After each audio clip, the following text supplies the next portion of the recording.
My parents said, "Don't come to Thanksgiving. Your daughter is embarrassing. Your sister needs a drama-free day." My 6-year-old and I were already en route to the airport to fly home. I didn't cry. I acted. When my parents saw us again, their faces drained of color. I still remember the exact second my stomach sank, hands gripping the steering wheel with nowhere to release the feeling. We were on the freeway, heading to the airport. It was the day before Thanksgiving. The sky was gray. Traffic crawled just fast enough to trick you into believing you might actually arrive on time. Airports always lure you with optimism before security humbles you. My daughter, Ivy, sat in the back in her booster seat, bouncing her feet as if springs were attached. She had been counting down to this trip the way children do, like it was a birthday, a holiday, and a unicorn sighting all combined. "Do you think Mason will play with me this time?" she asked. Mason was my sister Allison's son, 7, who regarded Ivy like a mildly interesting app he could close when bored. "I'm sure he will," I said, using the motherly voice reserved for lies meant to keep the peace. "And Paige is going to show me her new Barbie," Ivy continued, undeterred. Paige, Allison's 9-year-old daughter, already practiced the kind of expressions you see in professional restaurant reviewers. Ivy hummed quietly, hugging her small stuffed fox she insisted on bringing, so he could have Thanksgiving too. She had made place cards at school, tiny folded papers with our names and turkey drawings that looked like they survived a minor explosion. She was thrilled to see her grandparents, repeating Grandma's house, as if it were a magical place with enchanted treats. I felt hopeful, not naively but cautiously, thinking maybe this year everyone would act like adults for 4 hours, a fragile optimism, like balancing a glass ornament on a moving bus. My phone rang. The screen lit up with Mom. I smiled automatically. Apparently, my nervous system hadn't received the memo that wariness was allowed. "Hey," I said, tapping the button and putting it on speaker because I was driving and didn't want to be pulled over for holding my phone like a teenager filming a TikTok. "Hi, Sarah," my mother said, her tone careful. Too careful, like someone moving a vase without a scrape. I glanced in the rearview mirror. Ivy stared out the window, relaxed, mouth slightly open, happy. "Hi, Mom," I said, keeping my voice light. "We're on the way. I think we're going to make it." "Listen," she cut in, shattering my optimism into tiny glittery pieces. There was a pause, just long enough for my brain to register. Something was wrong. "We've been talking," she said, "and we think it's best if you don't come this year." I blinked, as if my eyes could reboot the sentence. "What?" I asked. "It's just, your daughter is embarrassing. We don't want her there. Allison needs a drama-free day," she continued, like she was explaining the weather. "There are moments when your body decides before your mind can weigh in." Mine chose right then. If I stayed on the road, we would end up in someone's trunk. My hands gripped the wheel tighter. I flicked on hazards and eased onto the shoulder, half parked, half abandoning traffic laws out of sheer survival. If my car had feelings, it would have sighed. "Here we go." Ivy's voice came from the back seat, small and immediate. "Mom." I stared straight ahead at the blurred road. My mother continued speaking through the speaker, but my brain focused on one thing. Ivy had heard it. Reflexively, I tapped the screen and took the call off speaker, like snatching a knife off the floor before a child steps on it. "Mom," I hissed. Whispering apparently makes everything better. "I'm driving. Ivy is in the car. We're on the way to the airport." "What are you talking about?" "You heard me," my mother said, and the careful tone vanished like it had never existed. "It's better this way." I looked in the mirror. Ivy had stopped kicking her feet. She stared straight ahead, Fox clutched tight to her chest like armor. I didn't trust my voice to stay safe for even one more sentence. "Hold on," I said, clipped. "1 second. Then, leaning back just enough to keep my tone gentle for Ivy. "Sweetheart, stay buckled. I'll be right outside the door." Before she could respond, I was out of the car, door shut, cold air, highway roar, one step from my child, one step closer to the truth. I lifted the phone. "Okay," I said, low and steady. "Say it again." My mother didn't soften it. Allison doesn't want the stress. She has guests. We're not doing this. Guests, I repeated flatly. So, Ivy is what? A bad look. She made that irritated noise she reserves for when I name the thing she's hiding. Don't start. I'm clarifying, I said. You just told me my 6-year-old is embarrassing. She'll get over it, my mother said, as if talking about a spilled drink. A car blasted past, tugging at my coat. I stared at my door like it was the only solid thing in the world. We already have flights, I said. One sentence, no begging. We're literally on the way, and now you're not. Allison needs a drama-free day, she snapped. There it was again, drama-free, as if my child were an unregulated substance. I swallowed. So that's it. It's better this way. Final. We'll see you another time. A pause hung just long enough for me to wait for, I'm sorry. She didn't. She did what she always did when I didn't immediately fold into her shape. She ended the call. I stared at the dark screen for half a second, as if it might light up and say, just kidding. I love my granddaughter. I've lost my mind. It didn't. I did the only thing left. I called the person who, apparently, controlled the holiday schedule. Allison answered on the second ring. What? She said, her tone already sharp, like I'd interrupted something important. Breathing, probably. Did you tell Mom not to let us come? I asked. Because of Ivy? There was a pause, then a sigh, one of those sighs designed to make you feel shame for even speaking. Allison said, I have people coming. People? I echoed. Justin has clients, she added quickly, as if that made it noble, as if hosting Thanksgiving for the commercially important were some charitable act. My stomach dropped. So, you didn't want questions? There was silence, long enough to count as an answer. Allison's voice sharpened. I don't want a scene. My child exists, I said. That's the scene. You're doing it right now. Allison snapped. This is why nobody can deal with you. You make everything dramatic. I didn't argue. I didn't explain. I didn't try to teach empathy to someone who treated it like an elective. Okay, I said. My voice was calm. So calm that even I didn't recognize it. Got it. And I ended the call before she could reply. I stood on the shoulder of the freeway for a few seconds, just to breathe, before opening the door and climbing back in.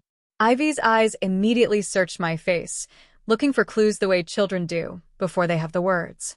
I forced my face into calm, the kind mothers learn in hostage situations. Hey, I said softly. Ivy didn't hesitate. They don't want me. My throat tightened. I had the sudden, urgent desire to scream into the steering wheel. But Ivy was watching me, and I had one job. No, I said automatically. Don't lie, Ivy said, her voice wobbling. I heard it. Grandma said I'm embarrassing. I leaned back and stared at the highway. My hazards blinked, steady and bright, like my car was quietly calling for help. I'm sorry, I said, the words rough. Ivy hugged her stuffed fox tighter, as if it could shield her from shame. I stared at the airport signs in the distance and realized, with stunned clarity, that I could still make this day about us. I turned the car around. Ivy didn't speak for a while, and that silence was terrifying. A quiet 6-year-old is never a good sign. I drove us to an ice cream shop, unsure what else to do with a broken heart and a child who still believed in grandparents. Pick whatever you want, I said. 2 scoops. She looked at me. Even sprinkles? Especially sprinkles, I said. We sat by the window. Ivy stared at her sundae, without touching it. Then I noticed the table next to us, an older couple, their daughter, and a little girl about Ivy's age.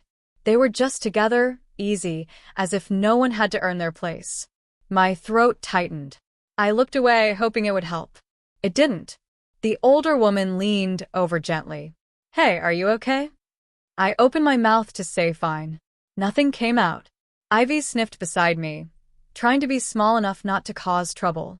The woman looked from Ivy to me and softened. Would you two like to sit with us? Before I could answer, their little girl slid off her chair and walked to Ivy. I'm Mia, she said. Do you like unicorns? Ivy blinked. Yeah, come on, Mia said. Ivy followed her to the play corner, her body remembering how to be a kid. The woman smiled. I'm Barbara. This is Walter, and that's our daughter, Julia. Sarah, I said. And Ivy. Barbara didn't lean in, as if expecting a deep conversation. She just nodded toward the play corner, where Ivy and Mia were already arguing over a plastic spoon. She's got a good kid vibe, Barbara said, as if that were all she needed to know. Walter slid a napkin toward me. Small gesture, big impact. Julia gave me a quick, sympathetic look. Holidays can be a lot, she said. I let out a breath that wasn't quite a laugh. That's one way to put it. Barbara watched me, quiet, not nosy, and asked gently, Are you okay? I should have said yes. I should have said tired and moved on, like always. But my mouth betrayed me. Not really, I admitted. And then, because the dam was already cracked, one sentence slipped out. We were supposed to fly home for Thanksgiving, and my mom called and told us not to come. Barbara's expression shifted. Not dramatic, just immediate. Because of Ivy? Julia asked softly, as if she already knew the answer, but didn't want to assume. I stared at my hands. Yeah. Walter's jaw tightened. Barbara's voice dropped, careful. What did she say? I hesitated. Then I swallowed. That Ivy was embarrassing. Nobody spoke for a beat. Barbara didn't ask for a life story. She didn't demand details. She just said quietly, like she couldn't help it. How could anyone say that about a child? And that was the problem. The real answer wasn't one sentence. It wasn't just one phone call. I had no idea where to even start. Barbara and Walter were watching me, waiting for the rest of the story. I realized I'd never actually said it out loud to anyone who wasn't already committed to misunderstanding me.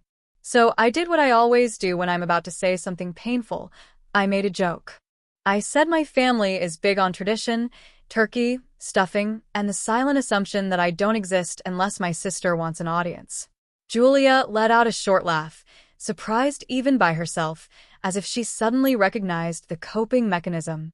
Barbara didn't laugh, not because she didn't understand, but because she understood far too well. You have a sister, she said. Older, I answered. Allison. Simply saying her name made my shoulders tense.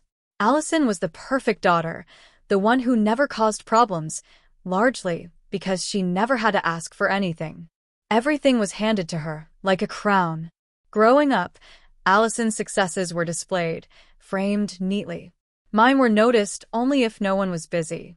When Allison earned an A, my parents would say, That's our girl. When I got an A, it was, Good. Keep it up. If Allison cried, the house would rearrange itself around her. If I cried, my parents said, Don't start. As adults, Allison married Justin, a man approved by my parents as though they were judges on a reality show called America's Next Acceptable Son-in-Law. Justin shook hands with genuine intent, wore button-down shirts, laughed at my dad's jokes, and fit perfectly into my parents' world, like a puzzle piece ordered online. Allison had Mason and Paige, and my parents became the kind of grandparents you see in commercials, baking cookies, posting pictures, writing captions about blessings. When Mason was born, my mother announced it like royalty had produced an heir. When Ivy was born, she said, Well, that's going to be hard. I didn't tell Barbara and Walter, at least not yet. The thing is, my parents weren't villains in a movie twirling mustaches. They weren't cruel every moment. Sometimes, sweetness appeared in small, confusing bursts. A birthday card, a toy mailed once, a tell Ivy I love her, tacked onto the end of a phone call like an afterthought. Just enough to keep me hoping. Just enough to keep me trying. Ivy's father, my ex, was a relationship I once believed would become a life. He smiled in photos, was charming in public, but quietly, behind closed doors, the charm curdled. I won't go into details, you don't need them. What matters is that it became abusive. One night, I packed a bag, buckled a much smaller Ivy into her car seat, and drove to my parents' house, genuinely thinking, this is what family is for. I pictured the door opening, my mother pulling me inside, saying, You're safe. Instead, my mother looked at the bag and asked, Are you sure? My father, half awake, blinked at me as if I had arrived with a raccoon. He seemed fine, my mother said. You've always been sensitive, Sarah. Sensitive. Another family motto. I told him the truth as carefully as I could. He's not who you think he is. And my mother said, don't dramatize. They let us stay. That was the part one used to focus on, like it excused everything else. But staying felt like living inside a warning label. Nobody screamed at me. Nobody threw us out into the snow. It was subtler than that. It was my mother sighing when Ivy cried, as if the sound were personally offensive. It was my father staring at the TV when I spoke, as if eye contact might obligate him to care. It was my mother saying, you know, it's going to be harder doing this alone. And it's a shame things didn't work out, as if the problem were the aesthetics of my life, not my safety. Once I said quietly, carefully, that I was relieved I wasn't married to him. I meant it practically. Divorce is expensive and exhausting. My mother stared at me as though I had confessed a crime. Families figured out, she said. People don't just leave. I thought, yes, they do. I just did. But I didn't say it. I swallowed it, told myself my mother was old-fashioned, that she didn't understand abuse, that she wanted what was best. I told myself a lot of things. Then came the moment that made everything crystal clear in hindsight. One afternoon, my mother mentioned company, people from church, neighbors, nice people, and said, why don't you take Ivy out for a bit? Not because Ivy needed fresh air, but because my mother didn't want to explain me. I took Ivy to a park, watched her wobble on a slide, and thought, at least she's happy. I told myself it was temporary. It was always temporary, until it wasn't. I started applying for jobs as if my life depended on it, because it kind of did. My parents didn't say I had to leave. They asked, so what's your plan? Or you can't stay here forever, and you don't want to get stuck. Eventually, I received a decent job offer, but it was far enough that visiting required planning tickets, a whole production. I remember standing in the kitchen, offer letter in hand, Ivy on my hip, saying, it's really far. I think I should keep looking for something local just a little longer. I expected my parents to say, of course, we can help. Stay, find the right thing. My mother didn't even hesitate. A job is a job, she said.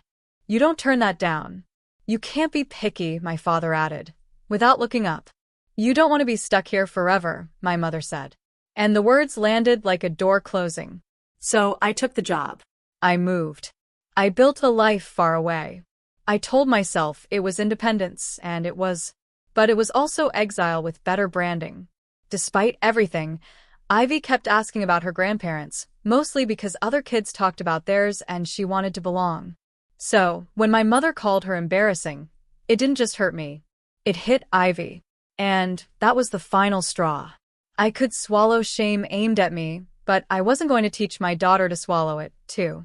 That's why, sitting in that ice cream shop, watching Ivy play with Mia, I finally let myself see the truth. It didn't have to be like this. And when Barbara said, come to our Thanksgiving tomorrow, I understood it wasn't pity. It was a door. I went.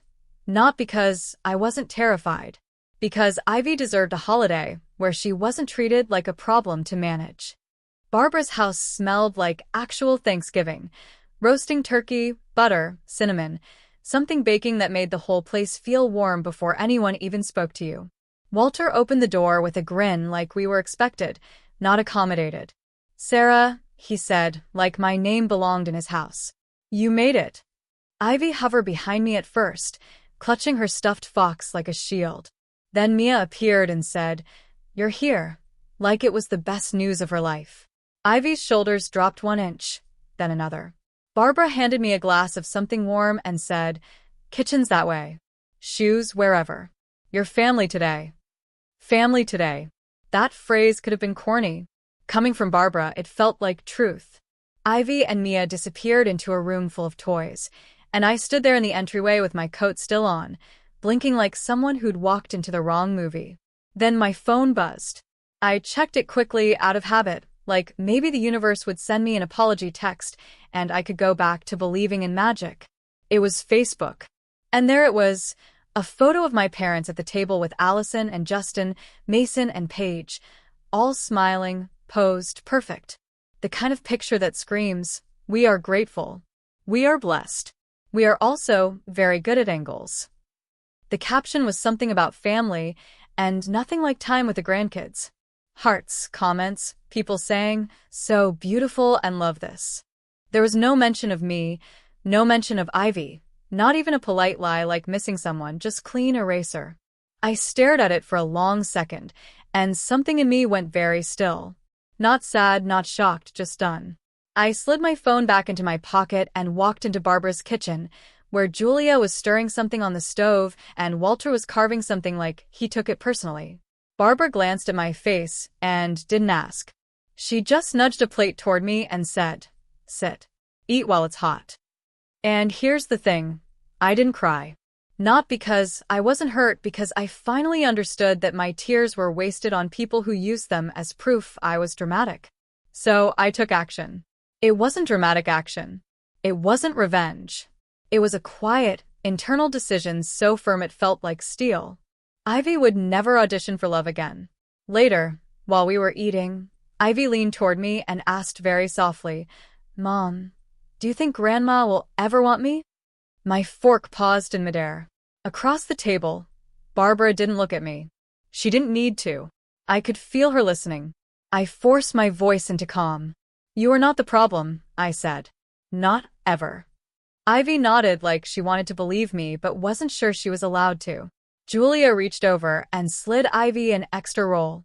No fuss, no poor baby, just here. You're included. After Thanksgiving, my parents didn't text. I didn't text. Days turned into weeks, weeks into months. It wasn't a dramatic cutoff. It was mutual silence that proved how conditional my place in that family had always been. If I wasn't showing up to be managed, nobody came looking. Meanwhile, Sunday dinners at Barbara and Walter's became normal. Every week, 5 o'clock, like a standing appointment with safety. Slowly, Ivy's drawings started appearing on their fridge. A kid cup stayed in the cabinet like it lived there. Mia would save Ivy a seat without being told. Walter would ask Ivy about school like her answer mattered. One Sunday, Ivy spilled apple juice on the table. I flinched because my body still expected sighs and eye rolls and, honestly, Sarah.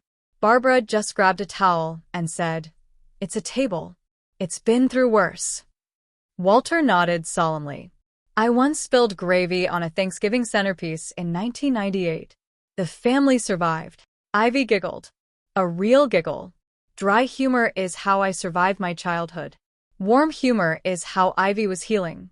And then one afternoon it happened. Ivy was running toward Barbara in the kitchen, arms open, and she shouted, Grandma Barbara.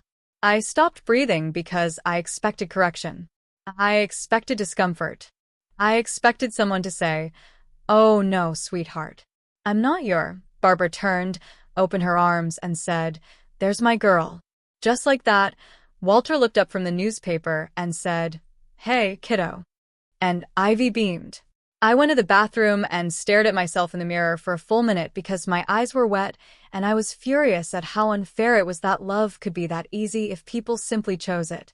That week, I updated the documents that mattered: school pickup, emergency contacts, medical permissions, and a guardianship plan.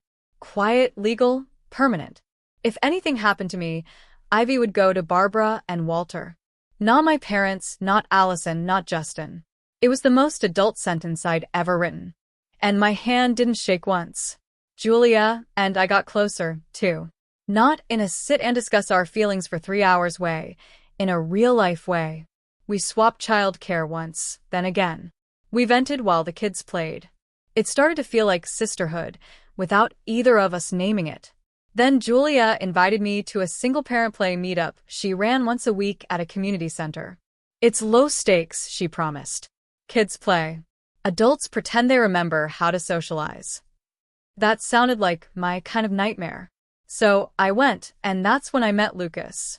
He arrived with a little boy, Leo, who had a cowlick and wore the serious expression of a child assessing whether this place had snacks. Lucas wasn't flashy. He didn't enter like he was auditioning to be everyone's favorite dad. He simply noticed things. He held the door for a mom struggling with a stroller.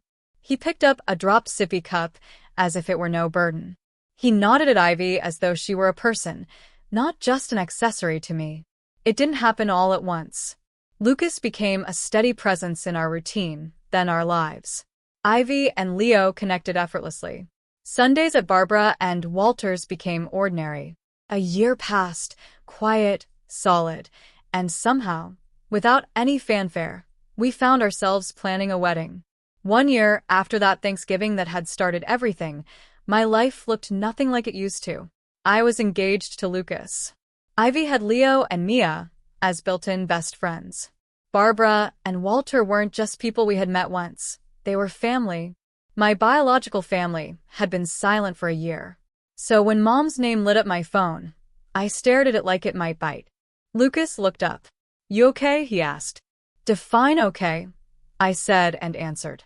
"Sarah," my mother said, careful and controlled, the same tone she used on the highway. "I hear you're getting married." "Yeah." A beat. Then the real reason. "Where is our invitation?" I kept my voice calm. "You're not invited." Silence, then outrage as if I'd broken a law. "What do you mean you're not inviting us?" "I mean exactly that." "This is ridiculous," she snapped. "What's ridiculous?" I asked. "Was you calling my 6-year-old embarrassing?" "Don't start," she warned. I almost laughed. Muscle memory. "I'm not starting," I said. "I'm finishing." She hung up. Then the pressure came in waves. Calls, texts, relatives I hadn't heard from in years suddenly discovering my number, as if it were a hobby. "You can't not invite your parents. Be the bigger person. Family is family." I explained once, one sentence, to one person. They rejected Ivy. She heard it. After that, the line went quiet. Then the voicemail arrived. "We're coming anyway," my mother said, tight and satisfied, as though she'd solved a problem. Allison texted, "You're being dramatic. This is why nobody can deal with you." Lucas listened to everything jaw tight. "You're not crazy," he said quietly. "Thank you," I replied. "I'd like that embroidered on a pillow." We arranged security for the wedding. One rule: no exceptions. No one approaches Ivy. Wedding day arrived. I was getting ready, Julia fussing over a curling iron, Barbara fixing Ivy's dress, and Walter standing nearby pretending he wasn't emotional. Ivy spun. "Do I look fancy?" "You look like trouble," Julia said fondly. "The best kind." Barbara smiled at Ivy. "Our girl." Walter cleared his throat. "Ready, kiddo." Then the coordinator stepped in. "Sarah, your parents are here, and your sister's family." My pulse spiked. Lucas was instantly beside me. "Want them removed?" I looked at Ivy.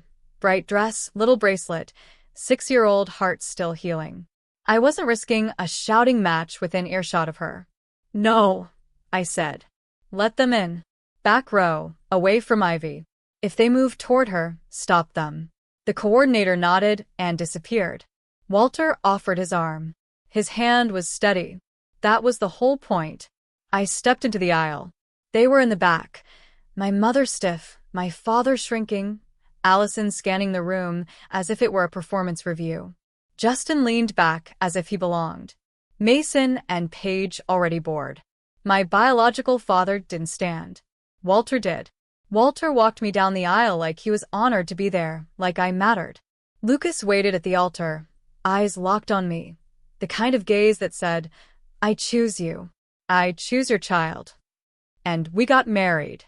My biological family watched from the back, like people who'd shown up too late to matter. At the reception, Ivy was safe at the kids' table with Mia and Leo. That was all I cared about. Then the DJ tapped the mic. If I could have everyone's attention, my stomach tightened, not with fear, but anticipation, because I had planned this part. I took the microphone. "Thank you," I said, "for being here." I paused, then spoke calmly, clearly, impossible to ignore. A year ago, I was told not to come to Thanksgiving because my child was too much. A hush moved through the room. That call didn't take something from us. It showed me where we truly belonged. I turned toward Barbara and Walter. Barbara. Walter. You made room for us when you didn't have to. You loved Ivy as if she weren't a burden, as if she were exactly what she is, an incredible kid. The room erupted. Applause, whistles, people standing. Barbara stood overwhelmed. Walter stood beside her, face red and proud. Julia, I added, you became the sister I always needed. More applause. Then I looked at the back row. My mother's face had gone blank. Allison looked stunned. Justin's smile was gone. My father stared at his hands. Their faces were pale because now the room knew. Now the story belonged to me. I handed the mic back and stepped into Lucas's arms. For one perfect second it was mine. Then my mother shoved her way through the crowd. What did you just say? She hissed. The truth, I said. You humiliated us, she snapped. You humiliated a 6-year-old. I'm just matching energy, I replied. Her eyes flashed. That's my granddaughter, she said. I kept my voice low. You rejected her. We did not, she started. Stop, I said. The word landed like a door closing. You said she was embarrassing. She tried the last weapon she had. You can't keep her from us. We have rights. And that's when I dropped it. If anything happens to me, I said evenly, Ivy goes to Barbara and Walter. Not you. My mother actually staggered. You what? You're not listed anywhere that matters, I said softly. My father's eyes filled. Allison looked furious. My mother spun toward Ivy as if she could still reclaim something. There you are, she called, voice suddenly sweet. Come here, sweetheart. Security appeared instantly and blocked her. Walter stepped in too, quiet, immovable. Julia was already moving Ivy away. Barbara reached her first, calm and practiced, as if this wasn't the first time she protected a child from grown-up chaos. My mother's voice rose. This is my family. Walter's voice stayed low. Not today. I looked at my mother and felt something settle. Calm. Final. I don't hate you, I said quietly. I've just stopped waiting for you to be different. Then I nodded to security. Please escort them out. They were removed. My mother kept looking back as if she expected me to chase her. I didn't. I crouched in front of Ivy. You okay? Ivy frowned. Was that Grandma? That was someone who doesn't get to hurt you anymore, I said. Ivy blinked, then asked, Can I have cake now? I let out a shaky laugh. Absolutely. And I went back to my wedding. The next morning, my phone was full of messages from people who cared more about tradition than a child's feelings. I deleted them. Then one message came from Aunt Denise. I heard what happened. I'm proud of you. Protect Ivy. You're doing the right thing. I stared at it for a long time. Then I typed back, Thank you. And for the first time in my life, I meant it when I thought I'm free. So, what do you think? Did I go too far? Or was this the only way to protect Ivy?